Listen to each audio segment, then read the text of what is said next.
Hello and welcome to Phantom Fables TV. Don't forget to show your support by liking, commenting, subscribing, and turning on notifications. Let's get in to today's story. Warning, viewer discretion is advised. Today's story is extremely graphic in nature. I'm a police officer in a small rural town, and this is my story. I've been in law enforcement for 21 years now. I got my start years ago as a patrolman, but I quickly discovered my knack for solving cases, most of which were petty crimes and destruction of property, fairly small crimes on the grand scheme of things. There was a random occurrence of violent crime, but it was not at all consistent. After 10 years as a patrolman, I was promoted to a detective. I got assigned to a case about 3 years ago that is forcing me into early retirement. No matter what I do, no matter how much therapy I attend, I just can't get the images out of my head, and probably never will. I was sitting in my office when my phone rang. There was a report of a missing little girl in town. I jumped to my feet and headed towards the address. When I arrived on scene, my patrolmen were already at the mother's side, taking notes, trying to figure out what was going on. According to the distraught mother, she had went to bed the night before, and when she awoke, she found that her daughter was missing. She further reported that the last time she saw her daughter was around midnight. It was now 9:30 a.m., and there was no telling how long this little girl had been missing. For all we knew, she could have disappeared hours ago. Mother woke up at 7 a.m. and began frantically looking for her daughter. The house was a mess. Unfortunately, the potential crime scene could be in shambles. My other patrolman finished taking notes and went to the local media to help spread the word. I went into the little girl's room. I found nothing out of the ordinary, just a typical little girl's room, messy, covered in Barbie dolls, horses, and princesses. And where we were was very much an ordinary middle class neighborhood. There was hardly anything criminal that ever happened here. Just as I was about to leave, something caught my eye. The windowsill was ever so slightly cracked, and there were what appeared to be fingerprints, where someone might have pulled themselves up into the little girl's room. I called forensics to collect the prints, and I found something else odd. Just outside the window on the ground, just outside the little girl's room, were three little clear plastic wrappers. I picked them up with tweezers and placed them in an evidence bag. I returned them back to forensics at the station, hoping to find something that would tell us where this little girl was and what happened to her. I then spent the rest of the day giving the rundown to our other detective and searching the common areas for a missing child, the local parks, playgrounds, friends' houses, everywhere. Unfortunately, nothing turned up. Forensics contacted me to inform me they were unable to find any prints on the samples that they took from the windowsill. Furthermore, they were unable to produce any further info on the little clear plastic wrappers, too. No prints, no hairs, no brand, nothing. Damn, another dead end, I thought. Whoever was doing this wasn't an amateur. It probably wasn't the first time or last time they would snatch a child. Was it the cartel? We were a few hundred miles from the border, and there was no reason for them to come this far after this child specifically. There were no family ties to the cartel or mob either. I returned to the station, thirsty to figure out where this child was, who took them, and why. I began to investigate. I had been at the department for some time now, and I hadn't had a legitimate missing child since I had been here. I began researching, and what I found made my blood run cold. Spanning from the early 1980s to the late 1990s, there were 11 children reported missing. None of these cases were ever solved either. I dug back into the evidence locker in hopes of being able to read through some of the files. I read through each case cautiously. If the same kidnapper was responsible for all of these missing children, then they certainly didn't have a specific profile of child that they liked. All these children were different races, ages, sizes. Each one was different. All of the children were abducted from their homes as well. Each individual child went missing from the same neighborhood. Some were even on the same streets. I jotted down the names of each detective on the cases. Detective Cooper moved to another state after retirement. Detective Valdez died 4 years ago, and Detective Anderson was bedridden with dementia.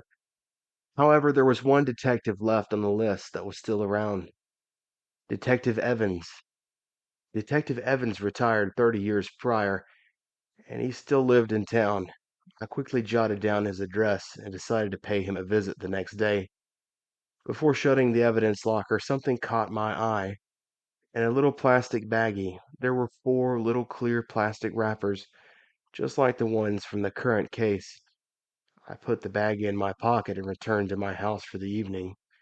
I spent hours searching the internet for what kind of candy came in these little clear plastic wrappers. After hours and hours of searching, nothing turned up. Frustrated, I decided to go to bed to prepare for a visit with Detective Evans. I awoke the next morning and reported to the police station in hopes of new evidence, or even better yet, that maybe she was found and she was returned home to her parents.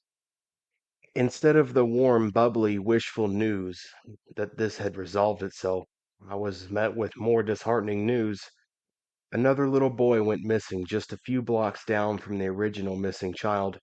One of the patrolmen handed me a copied file of the evidence that they had collected. Inside, I found similar prints and another baggie with little clear plastic wrappers.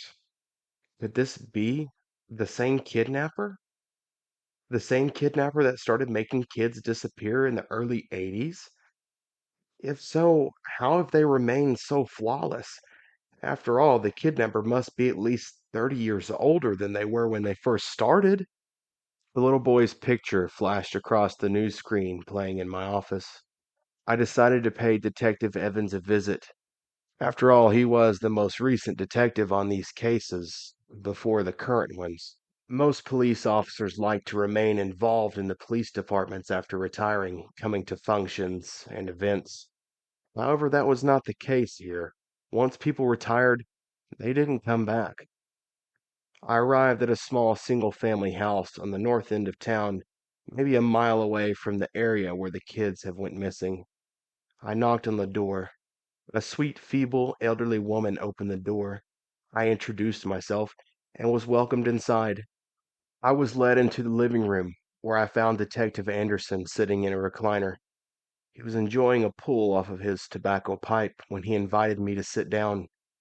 I talked with Detective Evans, reminding him of the case he was assigned to. I handed him a copy of the old case files. Ah, yes, I remember this one. This one still haunts me to this day. He went on to inform me that the case was unsolved, and they never even had a prime suspect or a person of interest. There weren't even any bodies recovered, no answers, no justice. Just as I finished up talking with Detective Evans, I looked down at the old wooden coffee table in front of me, and something caught my eye. There was a small dish of hard candies. The wrappers were clear and contained no brands or markings on them. I grabbed a couple and slid them into my pocket, and slid another into my mouth to avoid raising suspicion. My wife loves making hard candies. They're quite tasty, actually, he grumbled. I thanked Detective Anderson for his time and made my way out the door. I sat in my truck for a good 10 minutes just staring down at these little candies. I began to feel ridiculous, thinking that Detective Evans or his sweet elderly wife had something to do with this. I stuffed them into my cup holder and continued on with my day, hoping to find some new answers. There was an old candy shop downtown. I was hoping someone was able to identify this clear, blank candy wrapper. Liam's Sweets and Treats was a small little old shop on the downtown square. It had been there since 1969. My hopes was that someone was there that wasn't a teenager just trying to get a paycheck. I was hoping someone was there that knew something about candy and candy manufacturing. I was hoping that someone had some kind of information that was of some use. I was running out of ideas and leads quickly. I arrived at the downtown square and made my way into the local candy shop. Inside was a man who identified himself as the owner of the establishment. I introduced myself to him and showed him the little clear plastic wrappers. He studied them for a brief moment before looking up at me, and he informed me that these wrappers were not from a brand, but were included in kits to make homemade candy, more specifically, taffy or flavored hard candies. "Do you sell any of these kits here?" I asked. "Why, yes, we've been selling candies and candy making supplies since we were opened in 1969," he boasted. "Do you have any regular customers who make their own candy?" I asked. "A handful, but not very many." He wrote down a list with the names of the regulars who were known to make their own candies. On the list were mostly names of people I didn't recognize, except for the last name tucked away at the bottom of the list: Opal Evans, Detective Evans' wife. A wave of guilt washed over me. What am I doing here? Trying to imprison a retired detective's wife for kidnapping? For making candy? I returned to the station to run the list of names I got from the candy store. All I could find were minor traffic violations and parking tickets. Nothing at all alarming. I seemed to be at a dead end yet again. I called the candy stores in the surrounding towns, hoping that they also sold these little wrappers for people who made candy. I checked all the candy stores within a 50-mile radius, but nothing turned up. It seemed this store was the only one in the area that sold these little wrappers. So these candy wrappers had to come from the local store on the square. Maybe if it wasn't the kidnapper who was making the candies, he was getting it from one of the people on the list. I decided to contact Detective Anderson, hoping that his wife routinely made candies for his friends, family, neighbors, and church members. I decided to give Detective Anderson a call. I further asked if they had made candy for friends, neighbors, or anybody else. "Unfortunately, in her old age, she only makes candies for the house, and on occasion a grandchild or child would grab a few pieces, but that's about the extent of her candy making nowadays," said Detective Anderson. Feeling defeated yet again, I returned to the square to place the flyers of the missing little boy right next to the missing girl's flyers, hoping that both cases would catch just as much attention. Right as I stapled the flyer up, I noticed a flyer just below the ones I had hung, and found a freshly printed flyer advertising a candy festival coming to the neighboring town this weekend.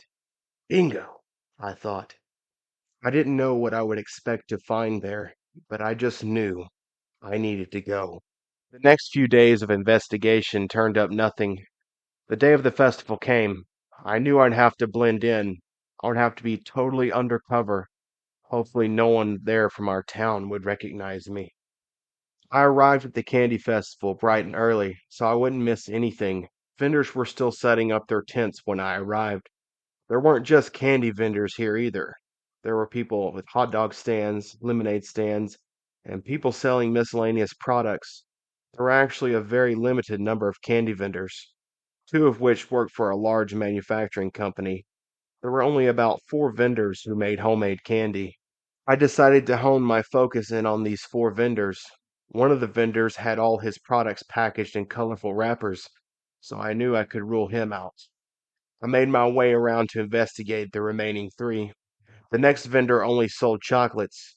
I knew I could rule this vendor out as well, because the little plastic wrappers left at the scene had no chocolate residue on them, and in this humidity during this time of the year, chocolate would melt in a matter of seconds. I just had two left to investigate. The next vendor was run by a Girl Scout troop, and there were no ties from the missing girl to the Girl Scout troop. None whatsoever. I decided to check out the last vendor before giving up. I rounded the corner to see the last vendor, and what I saw paralyzed me with shock. Standing behind the last booth was Detective Anderson. and his sweet little feeble old wife. They had mountains and mountains of candy, all packaged in clear wrappers. I sat and watched from a distance, not wanting to give away my location. I just caught them in a lie. But why? Why would they lie? There was a line of people waiting to buy some of their candy. The sign above their booth read, "The Children's Candy." Red flags were going off in my head. I think I had this case solved, but I didn't quite have enough evidence to shut the door. So far, the only thing I had on them was the fact they lied about how much candy they made. I snapped some photos with my phone and started tailing a couple who purchased a large amount of candy for Detective Anderson and his wife. I offered them a large lump sum of money for a handful of their candy, so I would remain undetected. I frantically returned to the station and gave the candy to forensics. They kept asking questions, and I begged and pleaded with them to just run DNA on the candy. Reluctantly, they agreed, and when they returned the results, it confirmed my suspicions. The candy had trace amounts of DNA from the missing little girl in it. Son of a bitch, I thought. I caught them. I turned my findings into the chief of police and demanded that we move forward with getting a warrant to search Detective Anderson's home. The chief's eyes widened with shock.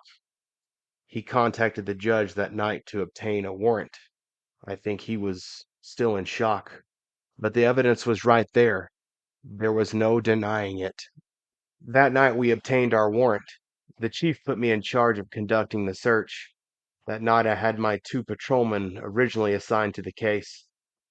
We met later that night and formulated a plan. I informed them to serve the search warrant and search the house. I was going into the backyard to search the rest of the property.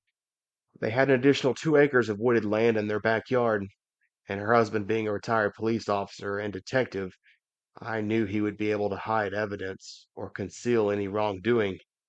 I sat in my car and watched as the two patrolmen served the warrant and conducted the search of the house.